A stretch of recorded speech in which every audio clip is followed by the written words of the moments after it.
એમ તમને એમ થતું હશે કે ક્યાં છડી ગયો, ક્યાં કરી ગયો. તેમાં એવું છે કે હું અહીંયા છડી અને પેપડા લેવા આવ્યા હતા, પણ પેપડા છે નહીં. એક પણ પેપડો મને મળ્યો નહીં. કારણ કે વાંઢાની વેદના આવું એ કોને કેવા રે જાવી. ત્યારે ઉભા હતા આપણે, તો મેં કીધું ચાલો થોડી વાતચીત કરી લઉં. એક ફોન આવ્યો હતો તો હું નિરાતે વાત કરતો હતો. ચા રોડ જોઈ શકો, આપણા રોડ હેવી રોડ છે, ફોર લાઈન. એટલે જો આપણા પેલા બે માણસો છે તે આપણે મકાઈ વાવે છે અને તમે વાવીએ છીએ કેરામાં જઈ શકો. તો રામ રામ ને જય નથરાજ બધાને. કેમ છો બધા? મજા બધા મજામાં હસતા ખેલતા હોય અને રાજી હોય ને બસ આવી જ રીતના રાજી રહ્યો, મોજ મજામાં રહ્યો, હસતા ખેલતા રહ્યો અને જરૂરિયાતમંદોને અને અબોલ જીવોની મદદ તો હંમેશા કરતા રહ્યો. તેની માટે હંમેશા કરાવો, તેને હેલ્પ સપોર્ટ હંમેશા કરો. બાકી મોજમાં રહ્યો, ખુશી રહ્યો, રોલ મારતા રહ્યો, બૂચ મારતા રહ્યો અને એકદમ જિંદગી મોજથી જીવી નાખો. બરોબર? એમ તમને એમ થતું હશે કે ક્યાં છડી ગયો, ક્યાં કરી ગયો. તેમાં એવું છે કે હું આવ્યો તો વલ્લામાં પેપડા લેવા માટે, કારણ કે પેપડા ખાવાનું મન થયું હતું. એટલે આજે આપણે ડેલા ઉપર ચડી ગયા. ડેલા ઉપર ચડી અને પેપડા લેવા આવ્યા હતા, પણ પેપડા છે નહીં. એક પણ પેપડો મને મળ્યો નહીં. તો મેં કીધું ચાલો હવે તમારે થોડીક વાત કરી લઉં. કારણ કે પેપડાનું શું કરવું, તો આપણે પેપડાનું જ્યુસ બનાવીને પીવું. તો એનું પાણી પીએ ને તો એમાંથી એના વિટામિન મળે. કોઈને ખબર હોય કે ન હોય એને કહી દઉં, વિટામિન ઈ અને વિટામિન ડી મળે એમાંથી. કહેવા માટે કારણ કે આપણે શરીરનું જે લોહી જામી ગયું હોય ને એ લોહી ફ્રી કરી નાખે. પેપડાનું જ્યુસ પીવાથી એ લોહી આપણું ફ્રી થઈ જાય. ક્યાંય જામી ગયું હોય, ક્યાંય દુખાવા થતા હોય હાંધાના, તો આ પેપડાનું જ્યુસ પીવાથી, કુંભા પેપડા એટલે બહુ પાકેલાય નહીં, બહુ કાચાય નહીં, એનું જ્યુસ પીવાથી. તો એટલા માટે થઈને નહીં, આ તો હું જીકું છું. એટલે આ વિટામિન મળે છે આમાંથી. પણ કયું મળતું એ તંબુરો ભાઈ મને ખબર નથી. આ તો ટાઈપ પાસ કરું છું. વાંધો નહીં, હું સમજી ગયો. તમે શું કહેવા માગો છો એ કાંઈ નથી કહેવું. આ તો બેગડી મસ્તી કરતો તો ખોટું લેખું માફ કરી દેજો. વિટામિન મને ખબર નથી, પણ વિટામિન મળે છે એ ખબર છે. કયો વિટામિન મળે છે, કેવી રીતના મળે છે એ મને કંઈ ખબર નથી. આ તો ખાલી એમને આટો મારો આવ્યો. તો મેં કીધું ચાલો ઉપર આપણે ઠંડી હવા ખાતા આવ્યો. તો આપણે ઢાળિયા ઉપર ચડી ગયા, ત્યાં ચડી અને ઠંડી હવા ખાતા હતા. અને એક દુઃખ મને વાંધા પડવાનું છે, પણ અહીંથી મને એમ લાગે છે ઠેકડો મારીને જો આપણે મારા પ્રાણ ત્યાગી દઉં ને તો આ ભવપાથી તૂટી જાય. કારણ કે વાંઢાની વેદના આવું એ કોને કેવા રે જાવી. આ વાંઢાની વેદનાવું કોને કેવા જાવી રે મારા ભાઈઓ. અડીખમ વાંઢા થઈ ગયા, પણ એનું ક્યાંય ભેગું થયું નહીં. અંતે તો જીવો ટૂંકાવવા ઉપર આવી ગયા. એટલે આવું બધું જે મારી રીતના હું જોડતો હોય, મોજ કરાવતો હોય. એટલે આપણે ખાલી એમને મજા કરતા, કંઈ કામકાજ નહોતો આવ્યા. તો બધું ચાલો બે ઘડી પવન ખાતા આવીએ, મોજ મજા કરતા આવીએ અને તમારે વાતચીત ચાલુ કરી દઉં. એવી રીતે છે ને અત્યારે આપણે જઈએ છીએ અહીંયા મકાઈ લેવા માટે, કારણ કે આપણે થોડીક મકાઈ વાવવાની હતી. તો અત્યારે મકાઈ લેવા માટે જઈએ છીએ ને આપણે નીકળી ગયા છીએ.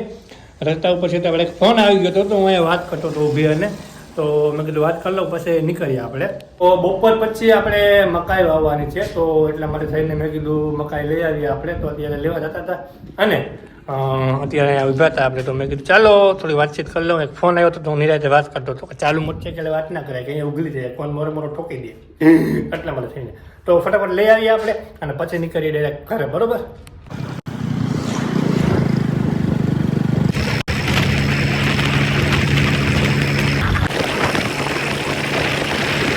બિયારણ લઈ અને ફરી પાછા નીકળી ગયા આપણે ઘરે. મકાઈ લઈ લીધી અને આપણે જઈએ છીએ ઘરે. તમે જોઈ શકો બાચકું આપણે ભરી લીધું ને હવે જઈએ છીએ ઘરે.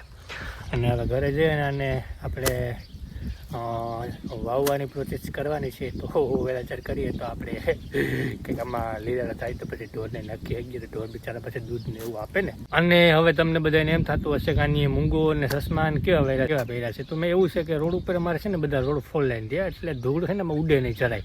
એટલે પછી આ ખાલી એમને એમ રાખીએ અમે, હું મૂંઝાય નહીં. એટલે હા, એટલે તમે સમજી ગયા છે કે રોડ ઉપર ધૂળ બહુ ઉડે ને. તમે આ રોડ જોઈ શકો, આપણા રોડ હેવી રોડ છે, ફોર લાઈન. એટલે ઉડે બહુ ધૂળ. તો આપણે મૂંગા ચશ્મા એ માટે સેફટી માટે, બરાબર, કાંઈ માંદા ન પડીએ આપણે. તો મકાઈ આપણું વાવવાનું કામ ચાલુ કરી દીધું આપણે અને ફર્સ્ટ ક્લાસ રીતે આપણે મકાઈનું વાવેતર કરીએ છીએ. અને આપણે ક્યારા પણ કરી લીધા હતા. જે આપણે જવાર રેદી વાવી હતી ને તે આપણે મકાઈ માટેના જે આપણે ક્યારા કરવાના તે કરી લીધા હતા. અને અત્યારે આપણે તેમાં મકાઈ સોંપીએ છીએ, વાવીએ છીએ અને ચોપીએ છીએ એક જ. એટલે અને તમને જે પાછળ દેખાય છે તે આપણી જવાર છે, તે તો તમને બતાવીશ હમણાં હું. અને આપણે જો મકાઈનું કામકાજ ચાલુ છે વાવવાનું, તમે જોઈ શકો મકાઈ આપણે એકદમ વાવવાનું કામકાજ ચાલુ છે. જો આપણા પેલા બે માણસો છે તે આપણે મકાઈ વાવે છે અને તમે જોઈ શકો આ રીતના આપણે મકાઈ વાવીએ છીએ ક્યારામાં. જોઈ શકો એટલે ભેંસો માટે ફર્સ્ટ ક્લાસ આપણે રીતે. અને પછી માથે આપણે સમારને એવું હાંકી દેવાનું જેથી કરી અને બુરાઈ જાય. કાં પછી આપણે જે ખપારો આવે, જે આપણે ખપારી આવે દાંતાવાળી, તે માથે હાંકી દઈએ તો ઉપર રેડી થઈ જાય. એટલે એ રીતનું બધું કામકાજ ચાલુ છે, બરાબર. અને આપણે ધીરે ધીરે વહેલેસર આમાં પાણી વળી જાય એ રીતનું આપણે ટ્રાય કરીએ છીએ, કારણ કે તો પછી વહેલી ઉગી જાય. નહીં તો પછી આ તડકાનું બી બટાઈ જાય, તડકાનું બી બગડી જાય એટલે પછી એ ઉગે નહીં. એટલે આ રીતનું છે. તો ફટાફટ આપણે પાણીની તૈયારી કરીએ અને આને બુરવાની તૈયારી કરીએ, બરાબર. મકાઈ તો ફર્સ્ટ ક્લાસ હોવાઈ ગઈ છે અને આપણે પાણી પણ સ્ટાર્ટ કરી દીધું. તો અત્યારે આપણે મીઠું પાણી, એકદમ પ્યોર મીઠું પાણી પીવાડીએ ને તો મકાઈ સારી નીકળે, પાક સારો થાય. તો અત્યારે આપણે અહીંથી મોટર ચાલુ કરી હતી નદીએથી, તો અત્યારે ફટાફટ આપણે મોટર ચાલુ કરવા આવ્યા છે. તો ફટાફટ આપણે મકાઈ પી જાય અને આપણી જવાર પર જે વાવલ છે તો તે પણ પી જાય.